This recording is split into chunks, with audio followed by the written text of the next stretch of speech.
아파트도 마찬가지예요. 네. 아파트도 어디가 지금 많이 빠졌냐면은 제가 한번 지난번에 와서 한번 더블딥 가능성이 있을 거다 말씀을 드렸잖아요. 근데 실제로 더블딥이 생각보다 빨리 온 데가 많아요. 반등했다가 다시 좀 빠지는. 그렇죠. 네.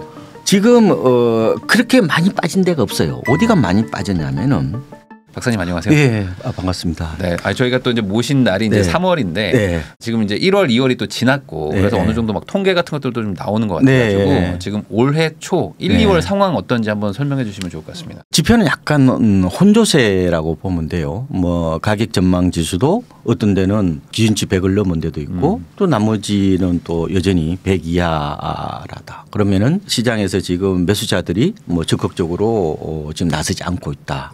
1월 달에 국토연구원에서요 소비 심리 지수라는 게 있어요. 그게 서울이 보면은 104.3이었단 말이에요. 100을 넘었잖아요. 그럼 매수 심리가 좀 더 세다. 그렇죠. 이렇게 보는 거죠. 근데 이 지표 외에 나머지 지표는 아니에요.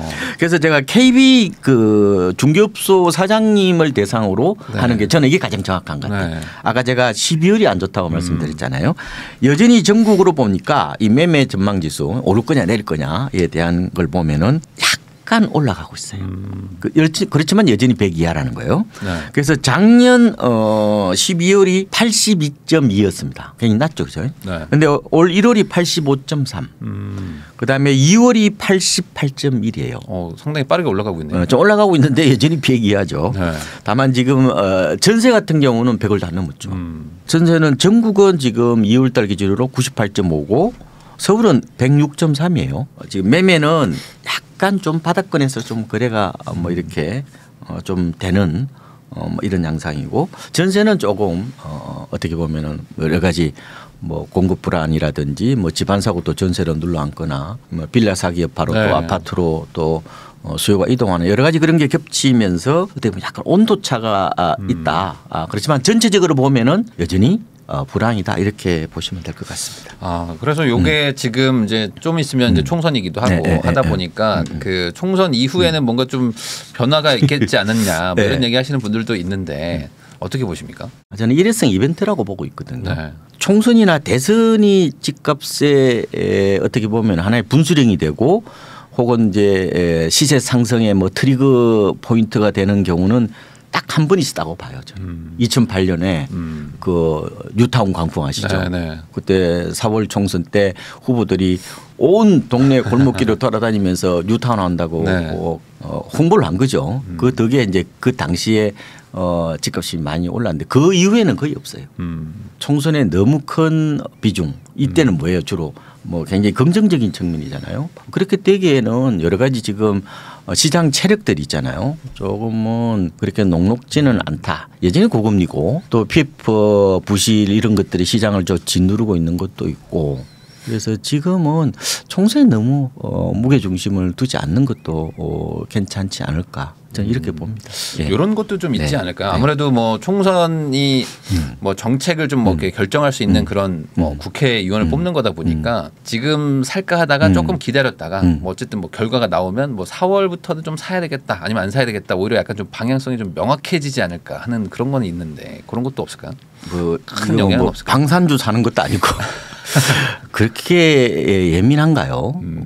글쎄 옛날에 문재인 대통령 그때 당선되고 나서 약간 뭐 돈은 많이 풀 테니까 뭐 집을 사야 되는 게 아니냐 그런 분위기가 형성됐던 게 사실이잖아요. 그런데 이번에는 그렇게까지는 좀 되기는 힘들지 않을까. 왜냐하면 집값이요 이게 그때는 쌌었잖아요. 지금은 굉장히 높은 상황이고 그리고 지금은 시장을 바라볼 때 부동산만 보시면 안 돼요.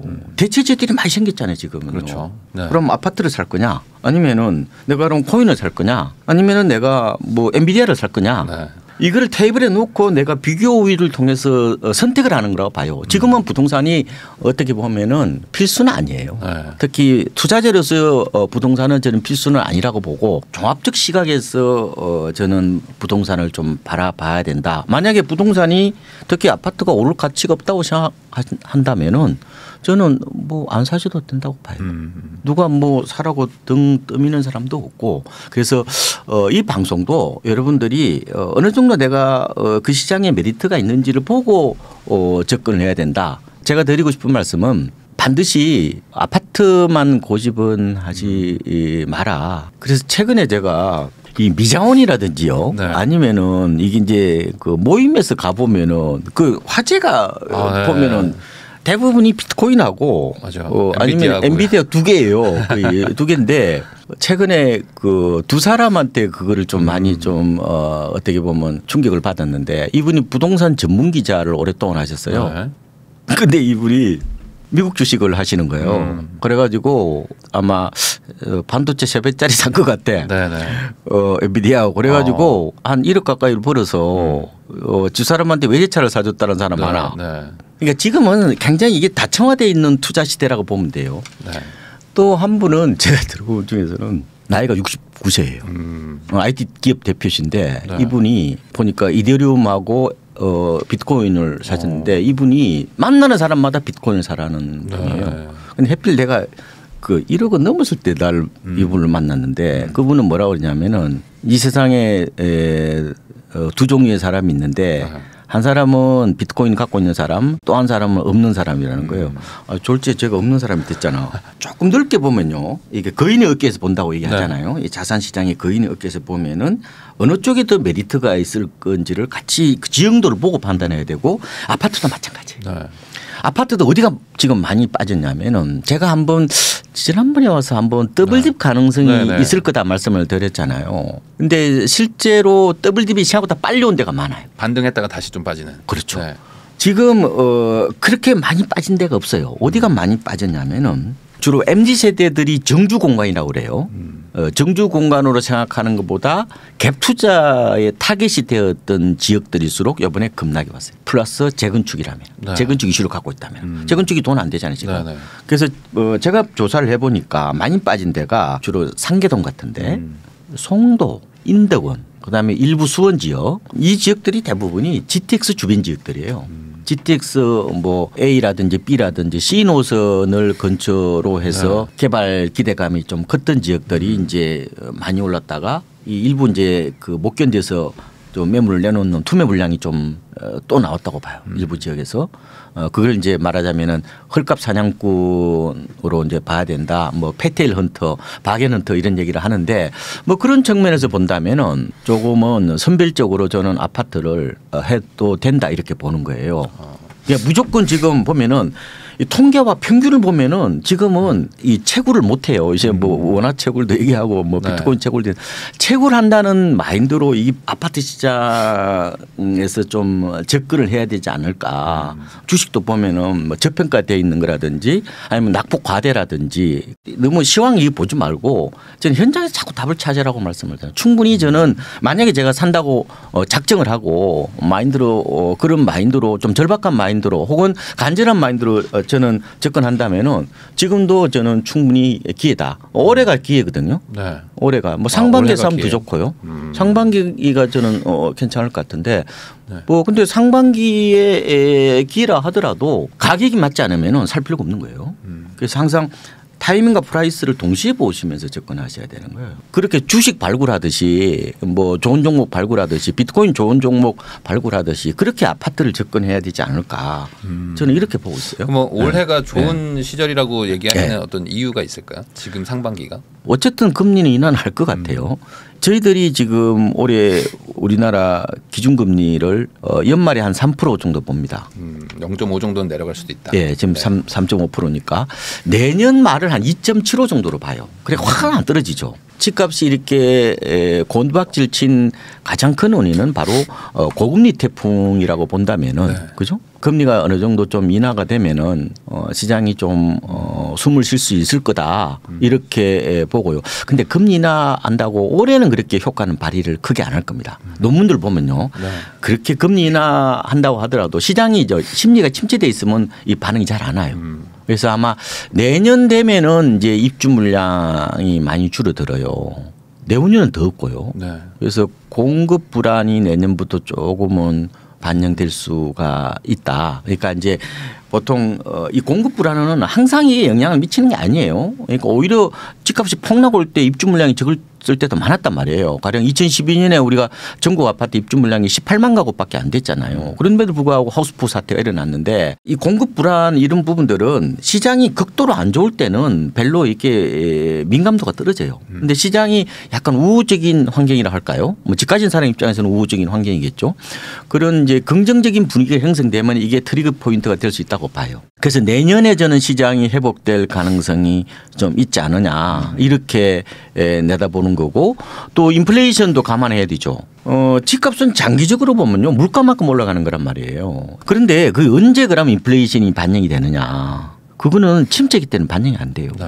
호황기 때 그게 반영이 된단 말이에요. 한꺼번에 반영되는 경향이 있단 말이에요. 지금 오히려 지방 같은 데는 신축이 구축보다 더 비싸잖아요. 분양가가. 네. 우리 아는 친구가 이번에 서초구에서 가로정비 사업을 하는데 건축비가 중개원 업체인데 925만 원. 그 원래 처음 도급 계약할 때 740만 원 주고 한 거예요. 네. 요즘에 900도 쉽지 않죠. 그러니까 이런 것들이 시장이 침체됐을 때는 전혀 영향을 안 미쳐요. 꿈틀도 안 하는데 그게 어느 순간 시장이 좀 어떻게 보면은 회복 국면으로 접어들었을 때는 그런 불안 요인들이 한꺼번에 반영이 되기 때문에 저는 올해 집을 사시려면은 올 한 해 전체로만 보시고 구간으로는 상반기가 좋다고 봅니다만 근데 가격이 안 맞으면 하반기로 미뤄질 수도 있다고 그랬잖아요. 네. 그래서 그런 마인드로 좀 내 집 마련을 하셔도 저는 좋을 거라고 봅니다. 네. 그러면 지금 박사님 얘기대로 이제 올해 만약에 집을 살려고 하더라도 사실 지금 걱정하시는 부분들은 뭐냐면 이제 뭐 지방이든 뭐 소도시든 지금 막 양극화로 막 가다 보니까 평균적으로는 뭐 올라갈 수는 있는데 결국 내가 사는 지역, 내가 살 물건들은 뭐 계속 지속적으로 하락할 수도 있지 않냐. 분위기가 좀 바뀌어가지고 다시 한번 다 같이 올라갈 수 있는 거면 뭐 살 수도 있겠지만 그게 아니라 우리 지역은 계속 앞으로 떨어질 것 같으면 못 사는 거 아닌가 뭐 이런 생각도 하실 것 같거든요. 작년을 보더라도요. 서울이 무려 10.2% 올랐거든요. 실거래가로. 실거래가만. 네. 그 전해가 22%인가 빠지고 그리고 10% 오르고. 네, 맞아요. 네. 반 정도 회복했다고 보면 되는데 문제는 지금 지방 같은 경우는 작년 한 해 동안 0.6% 올랐어요. 거의 못 올랐네요. 네. 인플레이션 감안하면은 한 2% 이상 빠진 거죠. 지방이 안 오르는 것은 덜 빠져서 그런 거예요. 서울 기준으로 보면은 지금 고점이 언제예요? 실거래가 기준으로 2021년 10월이죠. 그때 대비해서 작년 연말까지 실거래가가 지금 나와 있습니다. 83.1% 수준이에요. 동남권이 좀 강남이 좀 많이 올랐다는 얘기 들었죠. 87.1. 수도권이 81%예요. 네. 지방 89.3%입니다. 거의 90%까지 갔다 왔어요. 네. 비싸니까 별로 안 떨어졌으니까 덜 올라간다는 거예요. 왜 그럴까요? 지방은 여러 논문을 보면은 이런 통화량이라든지 금리의 영향을 좀 덜 받습니다. 이 실수 시장이기 때문에. 네. 오히려 공급의 영향을 많이 받고 어느 정도 튼실한지 펀더멘탈 이런 쪽에 좀 영향을 많이 받아요. 네. 확실히 통화량이 M1, M2라든지 뭐 가계대출 이런 거에 좀 수도권보다는 좀 덜 받아요. 미국이 금리를 따다닥 올리니까 당연히 수도권이 더 급락이 오는 것은 당연한 거잖아요. 네. 그런 요인이 하나 있는 것 같고. 아무래도 뭐 대출도 좀 적을 거고 상대적으로는. 네. 그러니까 대출 규모가 적으니까 네. 대출의 영향을 별로 덜 받아요. 네. 오히려 집값이 오를 거냐 아니면 투자 메리트가 있을 거냐 이런 쪽으로 해서 더 본다는 거예요. 오히려 지방. 그러니까 네. 대출 규모에 의해서 크게 영향을 안 받는 시장이 지방 시장인데 또 하나 본다면은 서울에 상경 투자들이 너무 많이 늘고 있어요. 작년에요. 외지인 비율이 서울 아파트 외지인 비율이 24.6%입니다. 25%라는 거예요. 네. 그럼 얼마예요? 뭐 4명 중에 1명은 외지에서 샀다는 거네요. 한마디로. 그렇죠. 네. 4명 중에 1명이네. 이게 옛날에는 그렇게 높지 않았어요. 2006년도부터 조사를 했는데 이때 17.6%였고 이 그동안에 계속해서 17%, 뭐 16%, 18% 뭐 이렇게 되었어요. 그런데 본격적으로 이게 20%를 넘어선 게 이게 2018년도부터예요. 올 1월도 좀 낮아지긴 했지만 22.9% 정도가 돼요. 이 외지인이라는 게 뭐예요? 서울 아닌 사람, 네. 그죠? 그러니까 뭐 경기, 인천, 뭐 지방 사람들도 해당이 되는데, 그러니까 지금 저는 이게 서글픈 현상인데 서울 아파트를 약간 인구 쇼크의 피난처로 생각하는 경향도 좀 있는 것 같아요.